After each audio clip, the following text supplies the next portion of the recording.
System computer booting up. Accessing file distribution. File 002. Rogue versus Hyperion. Aptitude test number 2. Starting now.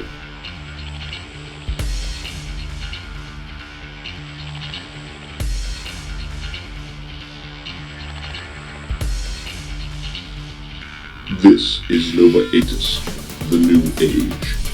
The world is vastly different from how we remember it. The Spark pilot program was pioneered so that members of the human race could come back and reclaim what is left of old Earth from underneath the dusk. This is the aptitude testing program of one of the many Spark unions across the Earth, the Salvage Union. This is Nova Aetus. You are the Spark pilots. For more information, listen to File 001.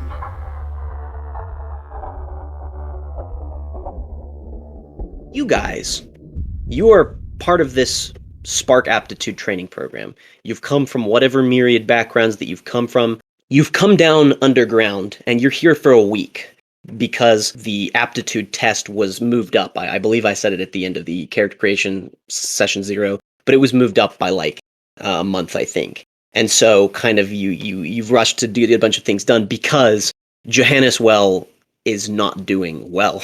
There's, enemies at the gates, so to speak. There's things out in the dusk that are breaking supply lines, things like that. So that's kind of a problem. And so that's why the test was moved up. That being said, you guys are in this testing facility underground for a week. You've been down here, you've been training for a while, but this past weekend you basically went up to see your family, say your piece and things like that, and now you're coming down here. If you lose the matchup, you're not graduating, but you are being evaluated very tensely on this test, so that's part of the reason that it's going to be important. You guys are now kind of in your chambers, your sparks are being worked on in their respective hangars and things like that. The last minute touch-ups are being done, and you guys, the elevators have opened and they're at the ready, and there's 2 elevators with each of your sparks in the hangars next to them, and they're going to go down, because at the bottom of the complex are the augmented reality netweave chambers. And so you guys are just kind of like getting ready in your personal quarters. Each of you has a personal quarters here. This underground complex is fairly large. There's a lot of amenities here. You guys are preparing when you hear a familiar voice booming throughout the complex through the intercom system. Put-up sequence initiated. All potential candidates for Spark graduation program have been aggregated. Johanneswell aptitude test. Call sign Rogue versus call sign Hyperion to initiate in T-minus 600 seconds. I am system computer ANUGA-042 in service to Salvage Union database. Any metadata requests may be fielded to me for the duration of aptitude testing. Interspark comlinks will be disabled for duration of test. Do not be alarmed by this. Prepare for aptitude testing starting now. And so that is the computer. The computer is your friend. You guys have trained with the computer plenty of times. It knows what it's talking about. But you have 600 seconds out of game time. So it's 7:23. 600 seconds, in case you didn't know, is 10 minutes. So you have 10 minutes or less to now go through. What are you, each of you, doing to prepare for the aptitude test? And it could be anything, but like, what's your one main thing that you're doing beforehand? We'll start with Wesley. All right. Well, the thing that I'm mainly doing is looking around the arena, particularly for 2 things. Looking to try to find if I can see the opposition drivers, the people who are or pilots, scout them out. Yeah, and you're like relaxing around the hangar and you're looking and you see the rogue candidates. You don't know these 2 very well because so you guys are all allies in this Spark program here at Johanneswell. And you've mingled with some of the others. Of course, you guys know the pilots of Origin quite well and a couple of the others, but you don't know the pilots of Rogue very well. So you guys are actually kind of unknown to each other. But yeah, Wesley, you're kind of scoping them out and you see, well, if they're there, but you see them coming through on the and checking up on the mech and you're like analyzing them and stuff like that. Wesley, that sounds a lot like Shade. Yes. Oh, two How about sixes. 12? Excellent. Damn. You don't total them up, you just look at whatever the highest number is. But yeah, two sixes. So, Wesley, Oh. you're like observing and you're like, yeah, I think I understand. And you kind of have some tactical, or at least you understand their personas just a little bit from observing them. Anyway, so Hannah, you're next. What are you doing? Hold on, I'm moon. Hannah's going to be like, oh, what's a moon thing I can do? Well, I just need to refresh. Yeah.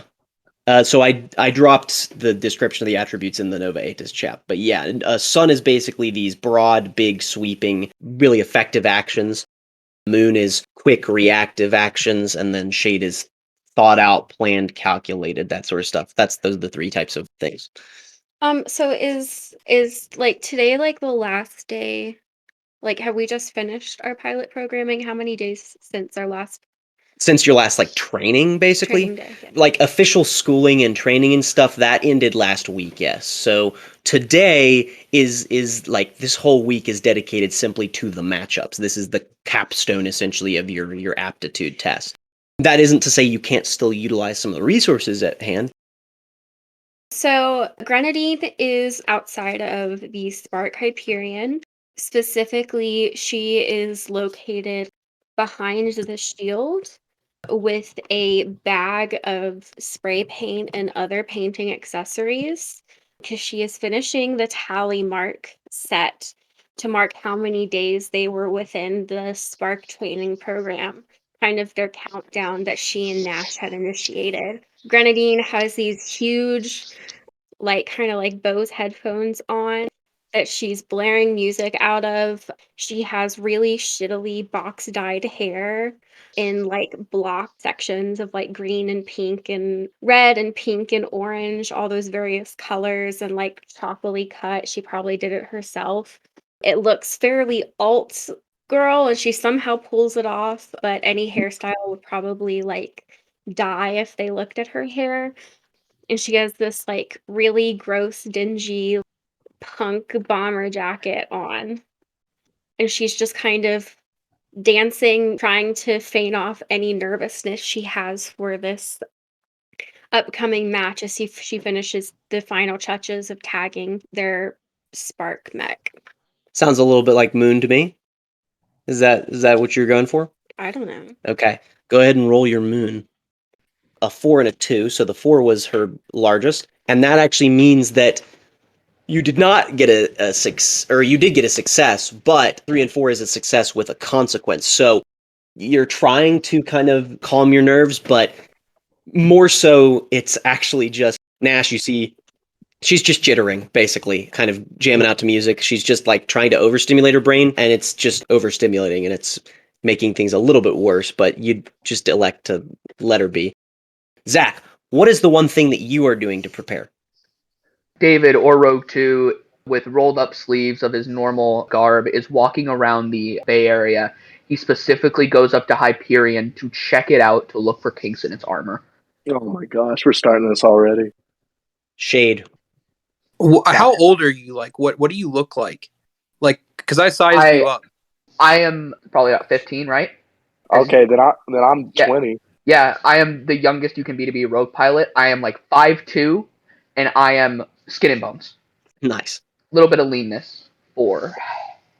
Okay, so you succeed, but with a consequence. So you basically are sizing up the armor, and you see you're looking at it. It looks impenetrable. This mech is crazy, and it's dark in here, and there's mechanics working around and stuff. So you're not getting a great look. But the consequence of it is, Nash, you get a better look at this guy, and you just keep sizing him up, and you're looking at it and you're ready. The last, but certainly not least, Ross, Rogue One, what are you doing? What's your one thing you're doing to prepare? George in a white tank top with some oil stains, jeans, and like work boots. He goes to light up a cigarette, but he sees the like no smoking near the mechs, and he like just packs it away.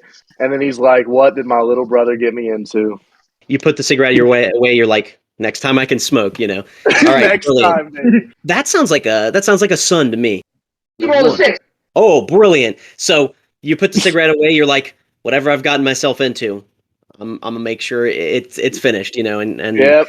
So the countdown timer finishes and there's this blaring and the computer makes some noises and you guys are like, yeah, that means that we gotta get ready. And so you guys get into your mech, each of you, and they're side by side on these platforms, and then they start to descend downwards at a pretty good speed. And then the next 5 minutes are the most excruciating minutes of your life, because well, maybe not quite 5, but 2.5 to 5 minutes of just the mechs going down these dark rectangular shafts, and these white blinking lights are just kind of whizzing by you and going boop, boop, boop, boop. And so you guys are just thinking, and the apprehension is building for the battle, and you're going down to what is known as the Augmented Reality NetWeave Chamber. You guys are using Augmented Reality NetWeave Chamber 003. You know that other matchups are using other chambers, and you've heard about these chambers, and you've seen them a couple times, but you've never seen them in use. And basically, you guys are going down. What is each of you? What are you thinking? What's your internal monologue? George is just like he thinks about like the former South of America, what's left of it. He just thinks he was a sniper in a militia, and he's just trying to get that sniper focus. Rogue 2 just sits down in his chair in the mech and just starts running the analysis. And his thought is, right before the doors open, we just need to get behind it, outspeed it, outsnipe it, outmove it, outlast it. The elevator just comes down with a satisfying and then unlocks, and then these lights kind of beam up and the door opens into this big chamber, and I'll describe that in a second. Hyperion, as you guys are going in your mech down the chamber, down this elevator shaft, what is you guys' internal monologues? So Grenadine is like, I'm thinking about our old mentor who introduced us to the Spark program, who really made us think that we could get through it. And I'm thinking about, what would you think about us making it here today, about how we would do in this fight. I'm thinking about 3 and everything that he's been through and everything that he's helped us get through since the incident. I'm thinking about all the times he had to bail me out for small grievances with the Johanna's Well police. I'm thinking about all these big ideas that I want to use my new status as a Spark pilot to influence and change the lower rungs of Johanna's Well to better for slum kids like me and Nash. And out loud, I go, shit, should have taken a fucking piss. And Nash, what's your internal monologue? Well, Nash is finalizing his download that he had been contemplating until eventually he quietly pipes up. And of course, he is quite a small and slender dude as well. Maybe not as small as our certain 15-year-old here, but he is in a black hoodie and black jeans and has a lot of black curly hair. And he pipes up after hearing, "Shit, I should have taken a piss." And he says, "It'll be okay." And he just smiles. In his head, though, he knows what to do.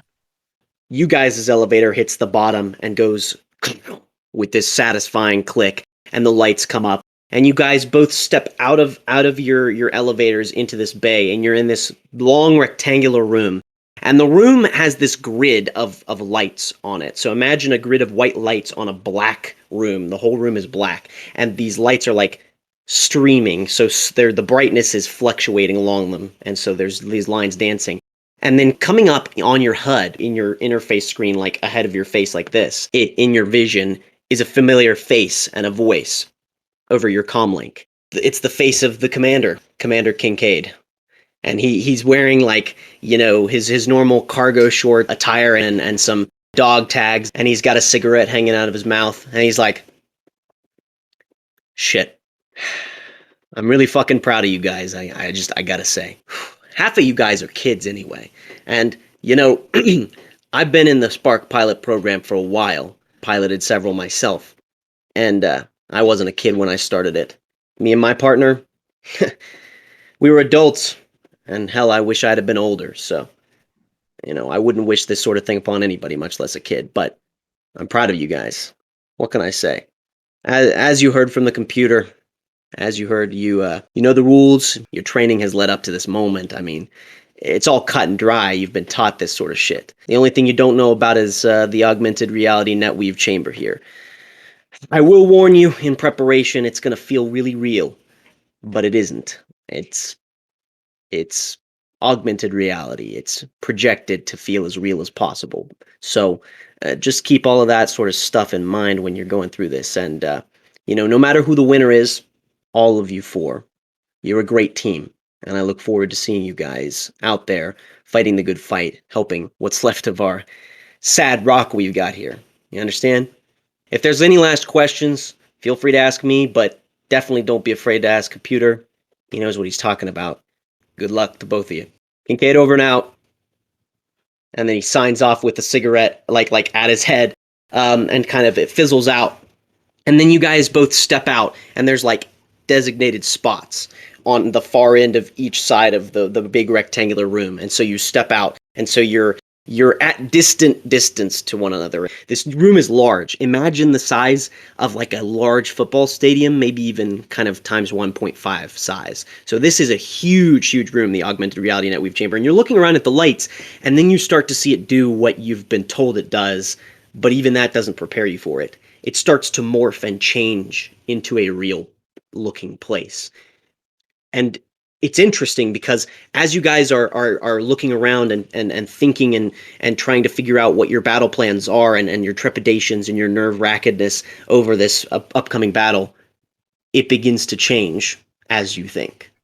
Each of you the players, I want you to choose one facet of the arena. It could be anything. It could be a piece of weather, an obstacle, something in there, something to take advantage of, like, oh, I want this to exist in there. Could be anything. But you're imagining it, your character, and it is being reflected and built because it's drifting in through your mind. So I want each of you to pick something and just type it into the data log. You start to see the arena change before you. And you watch as this big chasm extends around you all, and it's dim and dark, and you start to see there's no longer a room. You're not in this big football-sized room. You're just out in the open, and you watch as there's sky above you, but it's far above you because you see now that you're in this big, big chasm, and there's rock all around you. And at the middle of the arena, kind of equidistant between each of you, you guys are each of you at either end, and between both of you is a chasm that goes deep down into the abyss, and a bridge over it. It's this old, like, overpass bridge, just kind of like almost like an interstate highway bridge. The sky up above is like dark, and it looks like it's getting darker, and down here it's very dark. You guys can't see very much of anything. You can barely make out each other, and of course you can communicate with your co-pilot, but interspark communication between the two sparks is cut off for the duration of this test. But the rock, kind of the terrain, is shifting, and you watch as the rock is growing and shifting. Occasionally near you, a jagged piece will just kind of come out. But there's also 4 big pillars in the middle of the chasm. So the chasm goes down into this big dark abyss, but there's 4 big pillars that come out above it. It looks like they once held up another overpass that would go above you, but it's no longer there, and they have handholds and footholds all over them. And so that's kind of the arena that you're working with here. And so now I'm going to draw the initiative, and we're going to see who goes first. The card that I have drawn for the initiative is the 6 of diamonds. So Wesley and Hannah, Nash and Grenadine, you picked the 8 of spades and the 3 of spades, which means that you guys matched spades, the suit, and you matched color. And spades, of course, are black. So what you would get is since you matched color black, you would get a fuel, but you don't need any, you're full on fuel. So you don't get a fuel, but you did match suit as well, which means that you guys get 1 extra move this round. And normally you get 1 move, 1 action every round, but you guys are going to have 2 moves and 1 action this round. Okay? Then Zach picked the 2 of clubs, and Ross picked the king of spades. So you guys didn't match number, and you didn't match suit, but you did match color, which is black. So once again, you would get a fuel, but you guys are totally full on fuel, and you guys have so much. So now we just want to see who goes first in the initiative. So you guys, both of you, single-linked. So you guys' minds, you feel that you're connected and working well together and things like that. And so that's how simple as it is. That's the linking system. I just say real quick, David, light on your feet, just like Daddy. All right. We won't end up like him. We'll get home. All right. All right. And so now we check against my card, and I had the 6 of diamonds. So nobody matched diamonds, which means we then, so first we check to see if somebody matched the value. Nobody had a 6. Then we go to the suit. Nobody had diamonds. And then we had color and defer to the closest value. So basically nobody had red either. So we just go to whatever the closest number to 6 is, which is Wesley with 8. So Wesley got closest to the initiative card, which means that Hyperion goes first in this round. Hyperion goes first, and you guys get 2 moves and 1 action. Are we on like little cliff faces that are coming off of this chasm? Yep. Basically, and there's a bridge connecting your like little cliff face with Ross and Zach's little cliff face. And they're not really little cliff faces, they're large cliff faces, because you're in this giant chasm, and then there's a smaller chasm between your 2 sparks, if that makes sense, that goes deeper down. We've decided. Okay, so Hyperion is decided. So Wesley and Hannah, what are you guys doing with your action? We're going to use our 2 movement to go forward. Ideally, if we could get across the bridge with our 2 movement, that would be great. You can get onto the bridge is what I'd say, since it's 2 and you guys are essentially far. But so you've taken it from you're not distant to Rogue anymore, you go far near. So you're near Rogue, so you're on the bridge. Rogue, Hyperion starts lumbering onto this overpass at you. And basically it's now on the bridge. This kind of dilapidated stone bridge. It's not like totally rickety or broken or whatever, but it's on it. And it's got the shield, and it's moving towards you with its 2 movement. And then what is your action? Our action is to use Bulwark to set down your shield. You set down your shield, and so you watch as Hyperion just slams the shield down into the overpass and just kind of solidifies it. That is Hyperion's turn. So now it is Rogue's turn. I think we move laterally, so we have a better angle from their shield. They just shut down right in front of us. Okay. And we get a lateral angle on them, and we take aim. Okay, so you don't want to move closer to them. You like your movement is just circumstantial. It's horizontal. Okay, so you're going to stay at near range. Basically, you're not using your movement to get closer. Can I back up any to get far? Yeah, you could use it to go back to get to far. Yeah, that's perfect. And then what was your action did you say you were going to do? Take aim. Okay, yeah. Okay, so you guys kind of go diagonally back. You jump up onto one of these like little ledges, and you basically take aim. Oh, and I completely forgot. In the haste of you guys getting to the center of the room and getting ready for the simulation, the lights powered up, but basically you guys were all so laser focused you didn't notice. What do each of your 2 mechs look like? You get to describe it. So Rogue, be as specific as you like. What's the mech like? Just keep in mind, hyper futuristic. So these things are sleek and clean and cool looking. I think, well, we'll just say he's in the brain, I'm in the brawn, and it's got this nice, like, kind of 50 cal sniper, and it like a blade folds out of it, and very slender, like not the scale of Pacific Rim, like Pacific Rim condensed. He's in the brain, I'm in the brawn. On the right arm, Yeah, it is just a hand. It's a hand. It's just a fucking hand. You rest it on the rifle. It is used for grabbing and moving. It's utility. We have the shit. We even have like a little boot knife. Rogue is actually a lot similar to Starlight, but basically like probably a darker gray and black rather than Starlight being this hyper white color. But yeah, so you guys climb up onto that ledge and you get the sniper out and rest it and take aim. And so the take aim, and he takes off his aviators. He's trying to aim, but he takes them off and he like squints. And so spend 1 fuel. So what you're going to do is, Zach, in Datalog, you're just going to go ahead and write that your fuel is down 1 for using your power. And Hyperion, you're going to do the same because you actually used one of your abilities. And so we won't do that. I'm letting you know we used our efficient action. We don't have to worry about the fuel point. Wesley's right. You guys used your efficient action. We moved 2, and then we used a fuel to put down Bulwark. Efficient is on. Oh. Yeah, so Bulwark does cost a fuel. So yeah, Hannah, go ahead and mark it down. Bulwark is slam down an extending shield. You and all close allies reduce enemy harm by 1 until the end of the round. And since you guys reduced enemy harm by 1 until the end of the round, Rogue, you guys take aim and you fire a shot off and try to get it through the chinks, but basically the shield, well, I don't want to speak for you guys, but I like the idea that your shield actually even like extends and malleates around and like. So what happens is of course it's a pretty bulky person with a giant hammer, right?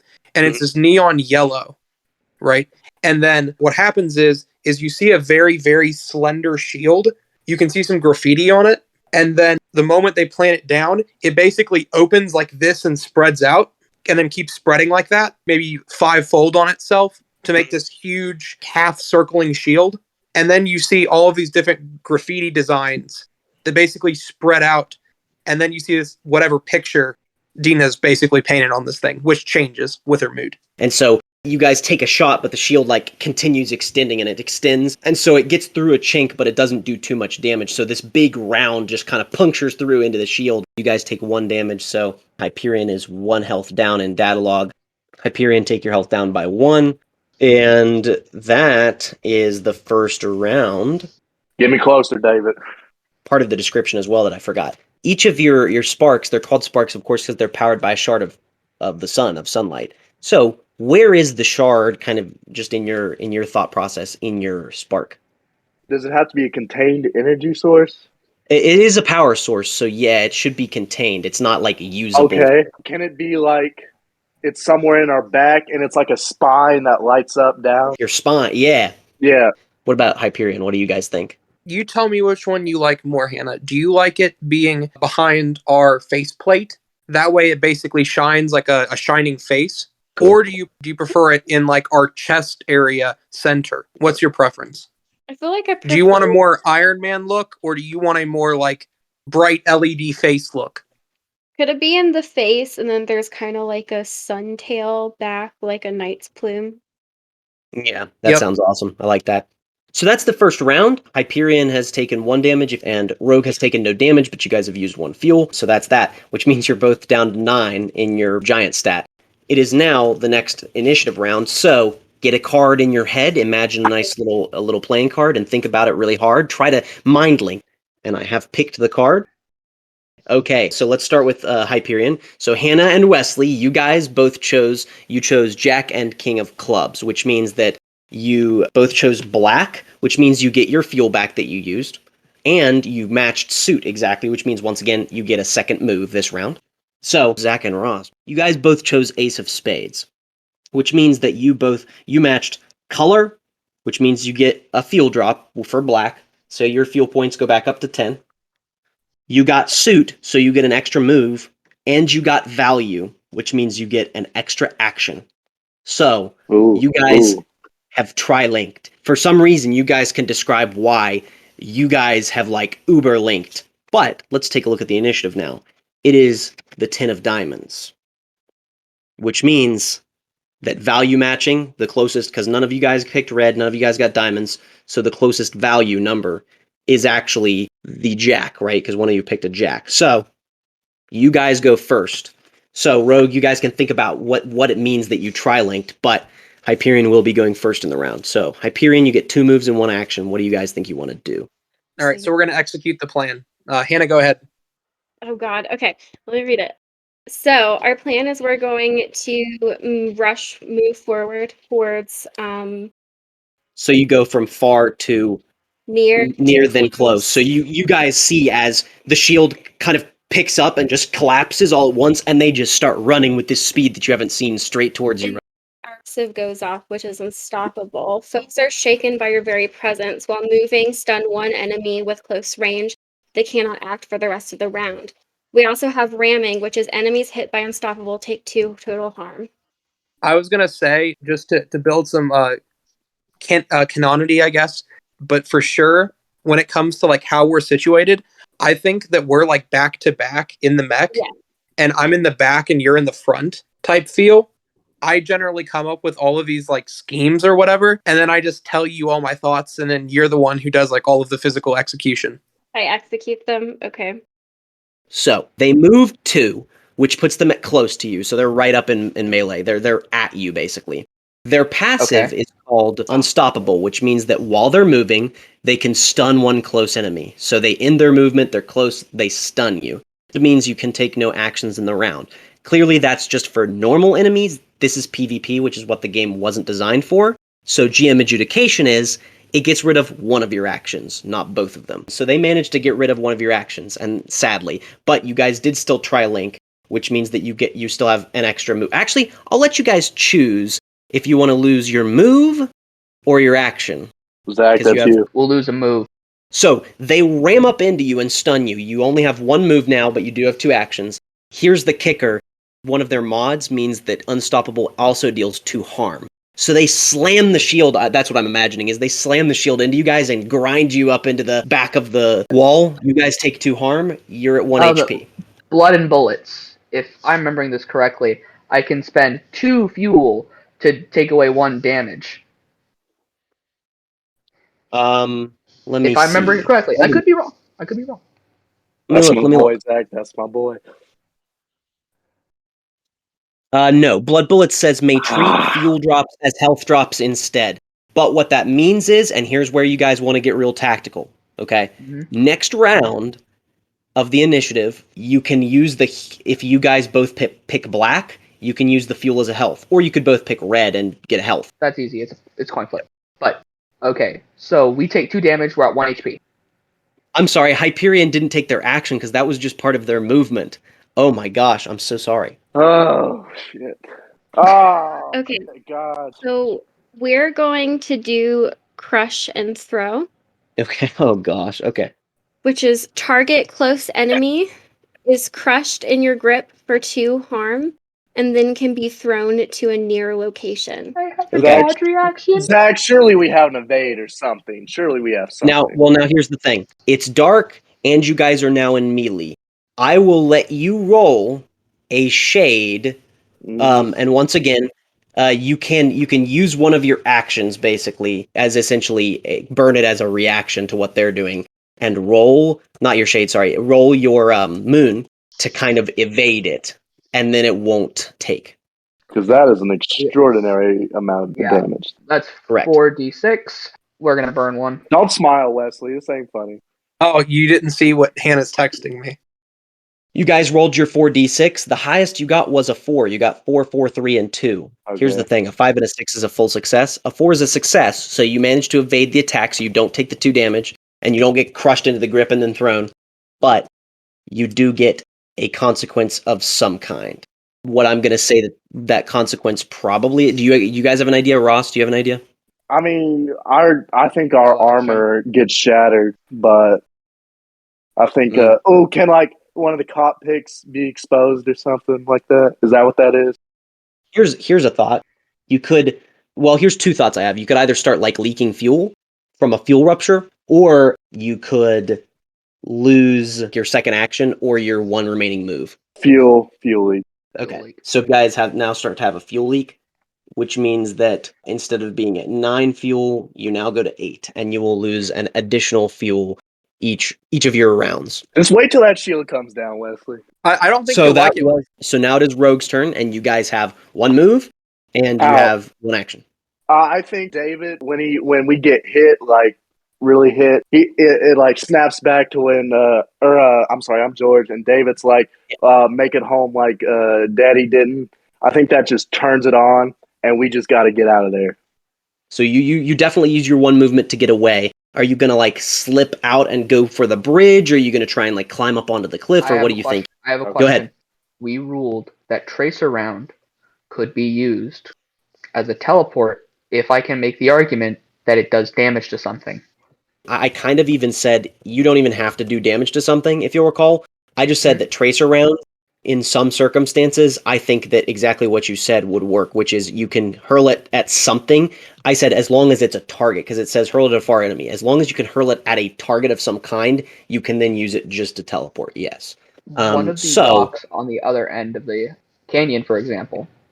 Got it, yeah. So you hurl it at a far enemy, the rock. You hurl it at one of these pillars on the far end of the... And what is this? The Tracer Round doesn't have to be a hurling... Basically, what I think it is, it's that we take a knife from out of our boot and we just hurl it away. And then as it makes contact, it then lights up for half a second and then we're over there. Okay, I do like that idea, but Ross was talking about the 1 arm that you said was a plain arm. Ross was like, oh, what if it's a grappling hook? What if it's just a really fast grappling hook? I would like to still have it on the arm and still have grabbing. It's just the hand would still be there. Yeah. And it's undermounted. Yeah, so undermounted like in Halo Infinite. Yep. So you throw out this undermounted grapple, and it goes. This cable goes all the way across the opposite end of the canyon, and just latches in, and it hooks in. And, Zach, you're like hooked in, and then you guys, and it says at the start of the next round, you can instantly teleport to that area. So basically, when we're drawing initiative, you can teleport there, which means that you will be far from them. So that We is your can't hit action, 'em. which means it is now the next round. And so we're going to draw And that initiative. was 1 fuel, correct? Correct. So you guys are at, and you lose 1 additional. So you're at 7 and then 6. I need you to Yep, read my fuel cell. mind, Zach. I need you to read my mind. Give me a hot second. So the standings are Hyperion at 9 health, 3 fuel. Rogue is at 1 health, 6 fuel. It's nail biting, isn't it, Ross? Yeah, I hate it. All right, so get your card in your head. I will draw the initiative card. Interesting. Okay. All right, so here's what we've got. Ross and Zach both chose queens, and you both chose red. His was hearts, yours was diamonds, Ross. So you guys picked red, so you get 1 health back, so you're at 2 health now. And the beginning of the round, you teleport to the other side. So you guys watch as their grapple hook just kind of goes. As they're doing that, the grapple hand is just giving them the middle finger because we just zoom away. Okay, so you guys zoom off and you flip That with the is bird. all you, Ross. And now you guys are far distance from each other. And you both got queen, which means that you matched value, which means you actually get an extra action this round. So you will get 1 move, 2 actions. But let's check out with Hyperion, because 9 of clubs and 6 of clubs were their 2 picks, which means that you guys matched Stute. Do I lose, since we're leaking and fuel, color. do I lose another fuel at the beginning of this round? It'll be during your turn, but yeah. Okay. So you guys both picked clubs, so you get an extra move, and you get a fuel, but you're at max already. Now, we check the GM's card, which is Ace of Diamonds. So the Ace of Diamonds, none of you guys picked diamonds. Yes, Ross did. Ross picked diamond. Queen of Diamonds. Yeah, Queen of Diamonds. Yeah, so that means that Ross is the because it goes value first, so nobody matched the ace. Then suit, so diamonds. Yeah, so Ross picked diamonds. Rogue goes first, and you guys have 1 move and 2 actions. What do you want to do, Rogue? I just say we're getting hammered, David. This is all you. Nice. We lose. We take from the far range that we have now. We take aim twice. We do it back to back, and since they have their back to us now, we go for the spine. We're trying to take them out like whereabouts we think they are in the spark. Us. Like if we think it's center mass, we shoot center mass. A crit shot. We want a crit shot. Yes. Okay. We're trying to go for double kill.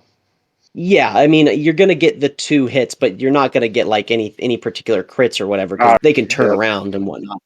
But you like it's critical enough that you guys linked and got 2 actions, so you take aim twice. But yeah, and you can say that thematically, like you get a shot off before they manage to turn around or whatever, but it's not going to do any extra damage necessarily. With our last movement, we're going to get distanced away because it goes close, near, far, distanced, right? Yep. Yeah, so we're with 1 movement we get distanced, and that's our All right. turn. Yep. So you guys are at distance. So basically, you guys kind of like clamber up on one of these places and get some cover and have the sniper at the ready. And so Hyperion, you take 2 good shots. They're not like, you're not super far down, but you're at basically running at half capacity. Some alerts are going up on your consoles and stuff, but it's now you guys' turn. You've got 2 moves, and then you have an action. We're going to move forward 2. Hyperion moves forward 2, so you guys go from distant to far to near. And then we're going to use our power over here, where we recover health equal to our sun score. As you roar out a challenge to your foes, all near enemies must attack you until the end of your next turn. Okay. So you guys are near, and so you roar out and you heal equal to your sun, and your sun is 3, right? Yeah, so you go to 7. And then, so they roar out a challenge. So Hyperion, what is the theme of this challenge? And then Rogue, you guys, it says over here is this challenge. So you guys, basically, your next turn, you have to attack them. Gotta get up close. So the theme of our challenge is that, like, I really have to take this piss. So I'm just like bloodlust. I'm like laser focused in on wanting to finish this fight. So I'm not even really listening to Nash at this point. I'm just moving forward, bashing the shield. We have this axe hammer and just like letting out this roar of sun energy because we can't actually like yell to you. Do you think, because I think it would be pretty cool if near our stomach region we had some subwoofers built in? Oh yes, God. very much. And so it goes woo as this bass. Dare starts playing by the garage. I think like the face, like, and then I light my cigarette, and it goes back down. And you go back to, you light a cigarette, take a puff, toss it, and you squint at the mech and close it back down. You do feel challenged though. Yeah, absolutely. So that happens. And it's getting really dark now in the sky, and you watch as the cloud cover comes to a peak, and like you now notice that actually the sky was light, which isn't it. That's not how the world works anymore. But like now, this canyon that you're in, the dark just kind of slides over, and now it's absolutely dark. In order for you guys to target or affect either of each other, in addition to doing a power, you will have to roll. Unless you do a roll, like if you choose to do an action that's just a roll, like, oh, we're just going to run up and punch them with sun or whatever, that, you will still just do one roll. If you use a power, though, you have to spend a fuel and then choose to roll something. Now everything will take a roll, and if you fail, it won't succeed. That's what's going on, because it's now basically dark, and the cover goes down. After that challenge gets echoed out and the sun radiates out of the helmet, it goes absolutely dark, and all you guys can barely make out is the bridge between you, and you guys are near to each other. And now, it is initiative. I hate you, Harper. The system's so Guys, this good. could be the last round. Who knows? So, what we have... yeah, it is all over the place. None of you Oh my guys God. matched Nobody linked. at all. Nobody linked. So, when the shade falls, you guys just kind of, all of you, go into this panic, because it's just pitch dark. There's this minor glow. You see the broken, shattered moon in the sky, and you guys all just have this moment of like, what do we do? And so you all unlink from each other. And so now it just simply goes to whoever has the closest to the 9 of hearts. Let's figure That'd this. be Hannah. Yep, value matches first, which is 7. Nobody matched 9 exactly. Nobody picked... Actually, Wesley picked hearts. So, either way, it's Hyperion. Wesley and Hannah, Hyperion goes first, and you get 1 move and 1 action. So you guys all have this sheer panic. You guys all unlink from each other. But Hyperion, you're like, we can barely see Rogue, but we have to go at it. And you're at near distance. So move and action. What are you guys gonna do? I'll say inside the pilot. I'll say, let's finish this up. You have to piss. Oh, fuck off. So, we drive the mech forward to close range. Yep. So you move to close. Yeah. And you guys come onto the bridge, and Rogue is like darting and flitting back and forth at the edge of the bridge, and so you guys are there at close range. We're just going to take like just straight sun swing. Okay, so you're not going to use a power for fuel. We're just going to take a straight sun swing at Rogue with our axe. With your big axe thing. What about our unstoppable? Does that only happen once? Right. How many times does passive go off? I'll say that you guys used it your one time so that you can't abuse it. Yeah. I mean, it would incentivize them to stop running away. Yeah, because then you couldn't run back towards them again. But no, yeah, I'll say that you don't stun them again. But I have a feeling this might be the end anyway. It comes down to this sun roll, because if you can do this sun roll, you're going to do sun damage to roll. Choke Wesley. Yep, that's choke. a 5. That's a 5. So the axe comes down, Rogue, and it just cleaves straight down into the spark, and you watch as your arm just goes. And actually, George, some of the wires and circuitry cut your face, and you're bleeding, and you're actually like in doubling over in pain and stuff. And then suddenly it all fades and wipes away. So they're Americans, right? Yep, they're from the Southern. United States. Southern states. I'm gonna open my hatch and lean out and go, "Sorry, Yankees, I had to pee," and close it again. And George, you blink and you close your eyes and open them again. You realize you're fine. There's no damage to the mech whatsoever. And you blink and you're back in the room. This big football-sized room with the grid over top of it. He's kind of like, ooh. And then like, what happens back there? David, immediately, in my mind, the helmet for our Spark looks like an ODST helmet from Halo. That's just my taste, personally. Yep. And He opens up the visor. It just cycles up, and you just see David just start vomiting profusely. All you of guys his both nerves vomit. just come David, out. suck it up. And I say, George, I need a minute. That wasn't real? I don't think it was. I'm not dead, so that's a good thing at least. Oh, you got my light, David? I dropped it. Yeah, here it is. He hands down your bright red Zippo. Shit, David. I don't like this. I don't like the virtual shit. Coming in over the intercom and across your visor is some words. Congratulations, Hyperion. You are the winner of Rogue versus Hyperion. With that, the computer has congratulated you, and then getting back onto your HUD, you guys notice that you can communicate with each other now, but getting onto the HUD is Commander Kincaid. And Commander Kincaid comes on with some claps, and you watch as, coming up on the walls around you, basically the colors flip. So now it's no longer a white lattice of squares on a black room. The walls flip, and it kind of takes a minute for your eyes to adjust. And so now the walls are all white all around you in this big stadium. And you start seeing these live action replays of you guys fighting from all these different angles. And so you were being recorded the whole time. And you see the computer is running these analyses, and it's like 100% efficiency rating with Rogue doing the 2 shots, and it's like analyzing each of you guys and congratulating you on certain things and going over your performance. And Commander Kincaid comes on, and he's clapping. That's a damn good match that I just witnessed. I have to say, I am remarkably proud of both of you. I put you in this matchup together. We agreed, and the unanimous decision was made. And I figured it'd be a good one. And I was proven absolutely right. Rogue, it was an uphill battle. And by the shards of the sun, you were running up that hill. You almost had Hyperion, one of the toughest, strongest, most armor-plated mechs that has ever come out of the refineries over in India. Do you know how crazy of an achievement that is? You shot through sheer armor plating twice. So, all I have to say is, as far as it's concerned in my book, you're both winners. You guys used excellent tactics. You got the upper hand on each other consistently, right over one another. You can see from the replays here, and he lists it off, when you guys got the shots off, and then Hyperion turned around and basically ran at it. And key of all, when the battlefield went absolutely dark, you didn't hesitate.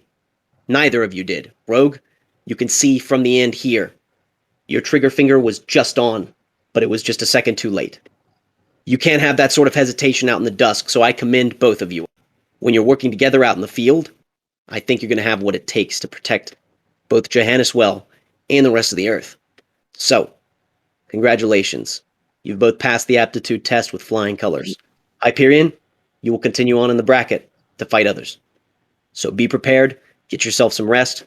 Rogue, you guys are free to lounge and get some well-deserved rest for the rest of the week. You understand me? Rest. I know that these training programs, this augmented reality NetWeave shit, it can be a bitch. So get yourself to medical if you can, clean up, do your best, go to the lounge, have some dinner. I'm proud of all of you. I think he just gets on there and is like, HP, rematch in the South sometime. We'll see who comes out on top. He gets on the link, on the comm link, and David says, "This is Rogue 2 checking in. Y'all were one hell of a fight. I'm glad to call y'all comrades." All right, Close David. it off.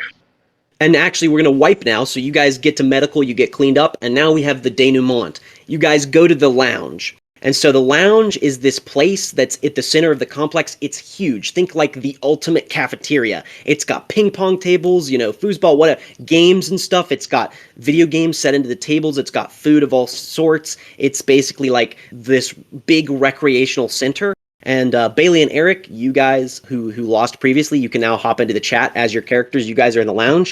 And you guys see up on the monitors, there's big plasma screen TVs everywhere all across here.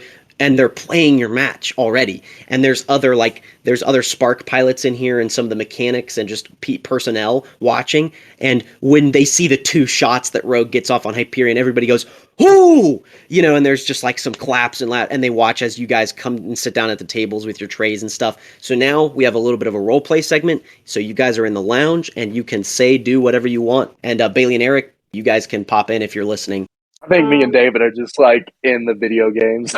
Just Nash is going to try to find a hole to hide because he's not too much of a socialite, and seeing all these people watching his match is freaking him the heck out. And so he's going to try to find some quiet place to hide. There's like single eating pods and stuff. So you like sulk back into one of the single pods and just close yourself in, maybe watch like a program he like in the looks news. his head down, waves once, and then just starts trying to run away. David will go up to like the food line, and I'm imagining no one recognizes him as the guy who is the brains behind of Rogue. At least, like they never expect the little short dude to be Rogue too. Right. So he just grabs his food and he goes up and starts watching it with everyone else. And as soon as they go, when those 2 shots got off, he said, "I was actually aiming higher," and he just continues eating. I go up to Grenadine and I'm like, "You go out all right?" Yeah, he's just antisocial. How about yours? He lost his lunch. He's all right. You good? Happens to everyone. Yeah, I'm sorry if we roughed you up a little too much. Oh, it's all right. It's all right. It was a good match. All that, After George says, after you guys ask if he was all right, he says, "I don't know." And then you guys like go down to the table and you're eating together. And so Grenadine's sitting with you two and you guys are playing some video games. There's like basically the games are like screened into the tables. And so you like play on the tables and stuff. It's very cool with touch controls. Nash is going to sit like 10 feet away, but he's going to kind of stalk Dina to make sure she's okay, but not try to get too close to be noticed. So he's going to stand awkwardly like 10 feet away from the table and just be eating, watching them all. And George is like, "It's Nash, right?" Yeah, it's Nash. Nash, sit down. You're making me nervous. He's gonna then like kind of cower over because he's in like a black hoodie, and he's gonna take his hoodie and just do this, and he's gonna walk over and sit down next to Dina and like put his head like this to where you just can't see him. So I think all right. we decided we're both like in like our early 20s, right? Yeah. I sling like a big sister arm around him and goes, "He's just shy. He'll warm up to you." So You're like, "I will." I say underneath my breath. welcome to South Africa. Hope we're treating you well. You don't gotta explain it. I know where we are. It's all right. Me and David, we've been all over this, whatever's left of this planet, and we grew up in the South. What's left of it, all that. Daddy taught us about mechs, and we kind of just been all over. Africa. Yeah, it's not great anywhere in the world anyway. India, probably. You've been to India, I'm sure. South of India, South America. My favorite was India. They talk funny. Yeah, they talk real funny, but I think David understands them pretty good. But all over. What about you? Been here, born and raised. So if you go down, it starts smelling weird, and the infrastructure starts getting a little shaky. Home sweet home. Yeah, no, it's hot down here, but it ain't hot as the South. You know what I mean? Well, it's 2 different continents, I guess. But that's cool. That's cool. Nash, right? I think you'd like David more. I think I'm scaring him a little bit. David, you talk to Nash. See if you can. How y'all been? You're not getting anything out of Nash. He like looks up, and you can see him. He has like a pretty slender face, really like curly hair down to here, just black curly hair everywhere. It's very poofy, not like an afro because he's a white dude. But if you know who like Suburban is, he has that kind of hairstyle looking. Yeah. No. Oh yeah, David has a kick-ass fade. He looks over and he's like, "Yeah, well, I mean, everything sucks. It's how it is." So. Yeah, and you see George has like I look at George dead in the eye and I say, "He ain't wrong." He ain't wrong, but damn, I mean, Anyway. Our job is to make it suck less, right? Yeah, one of the engineers comes up and claps you on the back, George, and he's like, "Hell of a good time there." And he catches that part of the conversation. He's like, "If there's anybody that'll make this place better, It's you guys. Good job. And he gives you a thumbs up. And you see that he's one of the guys who actually works on Rogue. So Oh shit, man! What's your name? I've seen he you he, he, around. he glances back at you. He's like, yeah, you guys have got a killer spark there. Those Yeah, Indians, nah, they sure know how to make them. The name's they Diamond. do. They do. Zach, sidebar. Do you want to be half Indian, half Southern? I'm gonna go southern. I'm gonna have a southern Southern. accent no matter what. All Yeah. right. Uh, yeah. Or even just mom. We were just raised by our dad, who's just like southern gentleman, so we just never picked Yeah, up on any language or accent. Yeah. that's fair. That's fair. Oh, yeah. And then Yeah, I like, hey, Grenadine, this game, like you kicked our ass in that match, but I'll kick your ass in this video game right now if you want to play. You don't have to. You're on. All right, and let's so go. And then we. And so the denouement is you guys basically going head to head in a video game, and we'll fade to black and kind of see. But actually, before we do, Bailey and Eric, do you guys have any like little comments that you want to or things that you want to come in and say or do while they're kind of head to head in their game? We're gonna go around and make our rounds, like congratulating them. Okay. Is that right, Bailey? Who are you all? This is out of character. Yeah. Yeah. I don't know Who in are you character either. people? You see that they're the pilots of Starlight. They pilot another gun mech a lot like it's actually the same kind of build as Rogue, but it's a little bit more like run and gun, like straight up and just like go head to head with guns. And it's this big white mech, and they're both South African as well, and they're like a young married couple. And you see them, and they're holding hands, and they come up and are like congratulating you guys. I just give them. I don't say anything back. I just go like this, and then I go back down.